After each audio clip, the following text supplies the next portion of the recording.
Yuan கிட்ட வந்துட்டு ஒத்துக்கோடா அப்படின்னு சொல்லிட்டு நம்ம ஈத்தன் சொல்லிட்டு இருக்கான். உடனே ஆமாண்டா இப்போ என்னடா சைனீஸில் சொன்னேன், ஆமாம் சாரி சொன்னேன், அது நீ புரியுற மாதிரி இல்லைடா சொல்லணுன்னு, அதெல்லாம் தெரியாதா, சாரி சொல்லிட்டா அவ்வளோதான் அப்படின்னு சொல்லிட்டு இவ சொல்கிறா.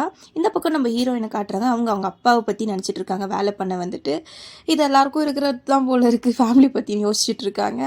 அதுக்கப்புறம் கட் பண்ணிட்டு நம்ம ஹீரோஸை காமிக்கிறாங்க. ஈத்தனை யுவானை உட்கார வச்சுட்டு இப்போ என்ன பண்ணுறேன், நானே அவளுக்கு மெசேஜ் அனுப்புகிறேன் அப்படின்னு சொல்லிட்டு ஃபோனை எடுத்து வச்சு 3 பேரும் ஒன்று ஊட்டினுக்கிறானுங்க. யுவானும் வந்துட்டு அவ சொன்னதெல்லாம் நினச்சி பார்த்துட்டு இருக்காங்க. நம்ம ஹீரோயின் வெளியில் வந்துட்டு அவங்க லாக்கர்லேருந்து ஃபோன் எடுத்து ஃபோனை பார்க்குறாங்க. பார்த்தா யுவான் கிட்டேருந்து மெசேஜ் வந்திருக்கு. பார்த்துட்டு ஷாக் ஆகுறாங்க.